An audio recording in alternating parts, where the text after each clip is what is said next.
A minha pergunta para vocês, e é para vocês três, a gente está falando de desejo, e quando a gente fala de desejo, de certa maneira, existe junto com isso a ideia da satisfação do desejo, da realização do desejo, né?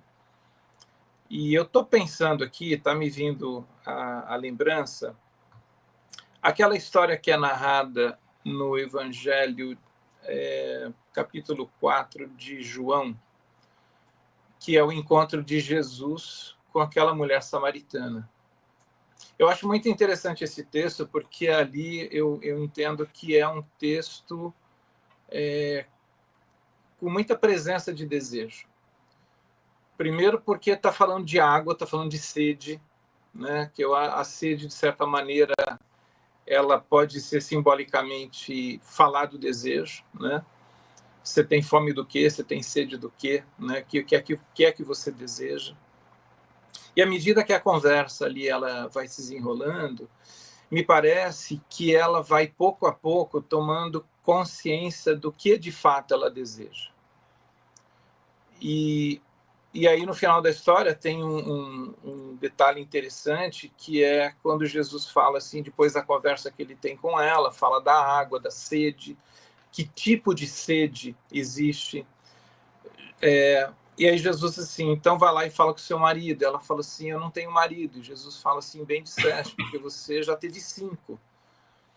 E quando eu ouço essa fala de Jesus, a impressão que eu tenho é que aquela mulher, por desconhecer o seu desejo, ela tenta satisfazer o seu desejo.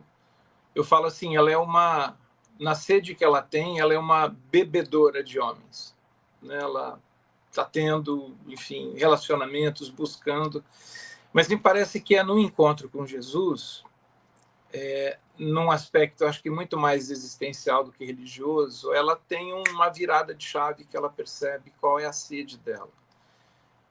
Primeiro, eu queria saber se vocês acham que a minha leitura faz sentido.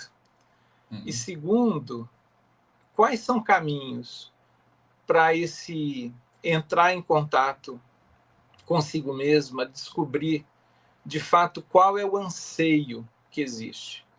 Porque às vezes a gente está com uma sede de alguma coisa, mas eu estou tentando matar a sede desse desejo com outra prática, outro jeito, enfim, né? O que vocês acham? Grace, começa você. Achei muito pertinente o seu olhar sobre esse texto. E quando você falava, eu pensava nas minhas pacientes e no meu processo terapêutico, de como que eu comecei a perceber, e elas também, esse processo de por que é que eu me anestesio daquilo que de fato não vai matar o meu desejo, a minha fome, a minha sede. E aí vai ter, eu acredito, né, pelo menos, que tem muito a ver com a permissão que nós nos damos de sentirmos e de nos percebermos enquanto seres humanos inteiros, com tudo que nós viemos.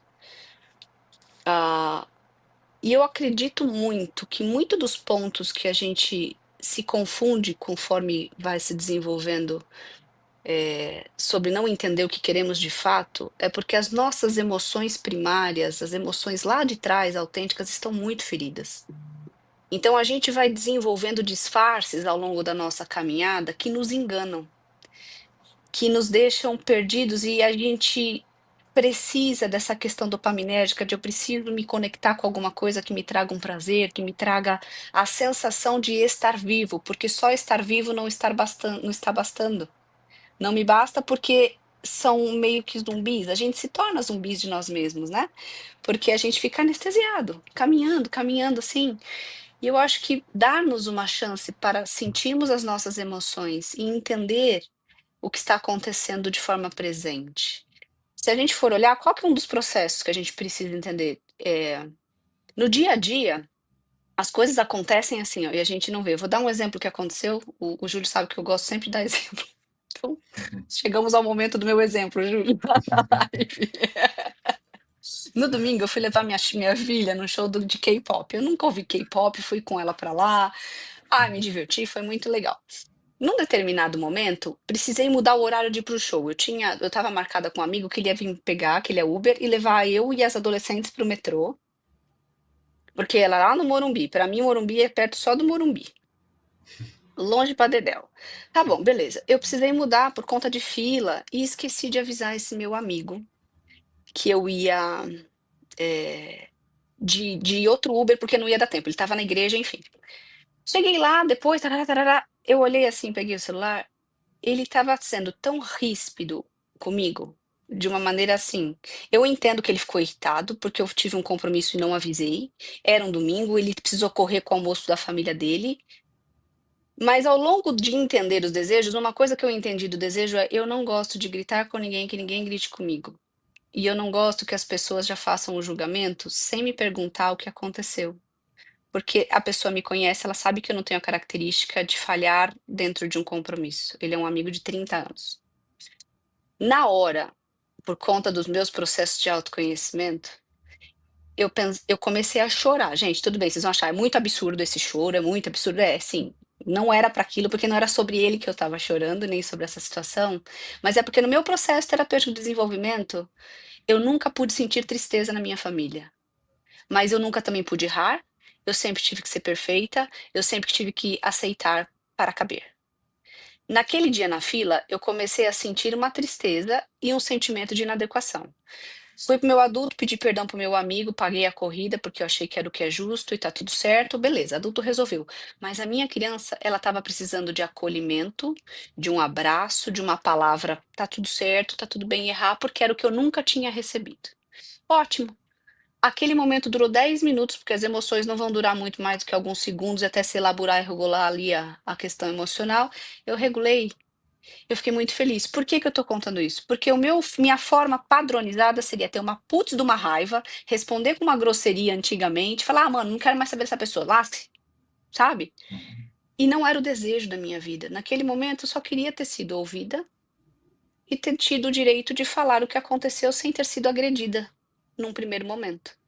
Percebe? Isso tem a ver com desejo. O que que eu tinha de desejo naquela hora? Eu queria, poxa, ter tido a chance de falar antes de você brigar comigo. Ativou uma emoção? Aí ativou uma emoção que eu pude ali elaborar, ser autêntica, cuidar e deixar passar esse processo. Eu acredito muito no processo de cura das emoções, no ressignificado de dores que aparecem, só que para isso eu preciso parar, me ouvir e entender que está acontecendo algo dentro de mim.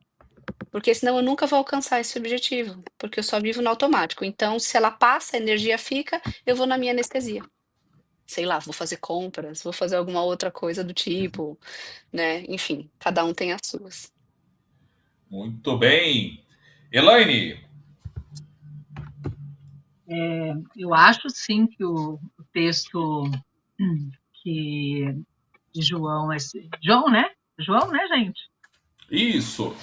Eu gosto muito desse texto, eu me identifico muito, porque essa passagem fala de acolhimento, né? De acolhimento, de questionamento, e isso, e assim, o nosso desejo, acho que o nosso desejo como ser humano, ele tem que estar pautado neste poder, né, da gente poder, e a gente só consegue desejar ser quando a gente se sente plenamente amado, né, e amado por Deus. Eu acho que então, os nossos desejos vão ser desejos consistentes, onde não vão para as anestesias, como a Grace acabou de dizer, né? Então nós anestesiamos muito e nós vamos buscar nas fontes que são adoecedoras.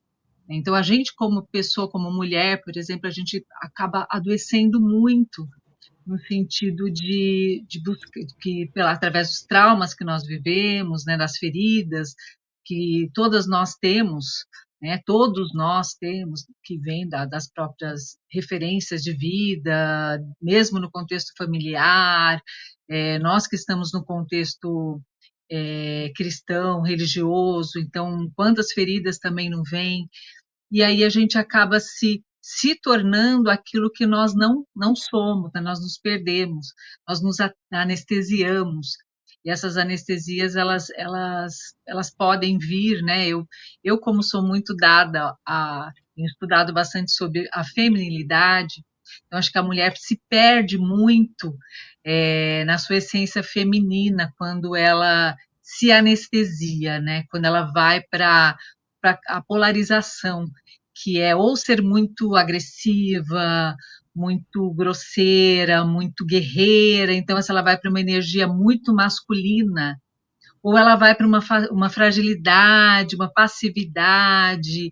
Então, assim, esses polos, masculino e a fragilidade na mulher, são muito adoecedores. Então, o equilíbrio, buscar esse equilíbrio entre o masculino e o feminino, que é ser adulta, né? E agir como um ser humano adulto, consciente, que vai em busca daquilo que ela quer, do que ela deseja, que transita nos seus papéis, né? Em todos os seus papéis, então, no seu papel profissional, no seu papel espiritual, que é essencial, nos seus papéis pessoais, amorosos. Então, quanto mais equilíbrio a gente tem, mais plenitude a gente tem. Eu penso que é o que Jesus, naquele momento, faz ela pensar, né? Então, assim, da água que o Senhor der, ela nunca mais teria sede daquela água, né? Então, assim, da água que vem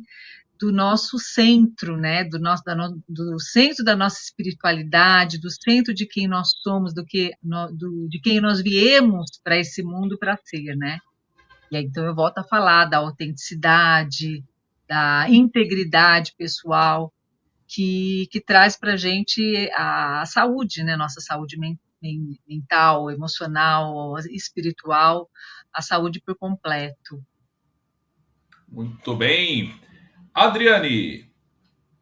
Tá, eu acho que talvez eu veja de uma outra forma a mesma situação. Vai completar a opinião das meninas, mas talvez de um outro ponto de vista, né? Quando a gente fala dessa sede por homens, eu entendo que é uma figura de linguagem, né, no sentido de tentar completar algo. Eu acho que a Grace citou um pouco disso, e a Elaine também, que na verdade é como a gente buscasse um homem ou buscasse um outro para nos regular. Então, você tem sede, né, e por isso você teve aí 5 maridos e tudo mais. E justamente quando ela encontra Jesus fala, né, dessa água aqui, você não vai ter mais sede. Eu acho que Jesus representa muito essa ideia de segurança, de amor, de acolhimento, de aceitação. Então eu não preciso mais de um parceiro para me regular. E aí, trazendo, né, para o contexto mais real, eu acho que nós, como mulheres, no geral, somos muito influenciadas e ensinadas a procurar a nossa metade, como a gente já escutou tantas vezes aqui. E a gente acaba idealizando isso em um parceiro. E, de fato, enquanto a gente busca isso no outro, né, a gente não vai se sentir completa. E não vai encontrar isso. E acho que a gente encontra quando a gente entra em contato com essa ideia de um amor, de uma segurança, de uma autorrealização, que entra novamente nessa ideia de autoconhecimento e tudo mais que a gente está tanto falando aqui. E eu acho uma coisa assim, né, só puxando um gancho que eu falei para algumas clientes nessa semana, inclusive. Não sei se acontece com vocês, mas às vezes parece que as pautas de todas são muito parecidas. E a gente fala sobre, mas como que eu vou gostar de mim? Como que eu vou? Eu falei, você se conhece? E aí para e fala assim, nossa, eu falei, você sabe que música você realmente gosta de escutar para além do outro, para além do que a sua família acha bacana, para além do que o seu parceiro acha bacana? Então, eu acho que esse encontro com Jesus, que significa agora você não vai ter mais sede, eu trago um pouco mais para um lado um pouco menos espiritualizado, talvez, da ideia de encontrar esse amor, essa segurança, você para de precisar do outro para te completar, para sanar a sua sede, né, para saciar a sua sede.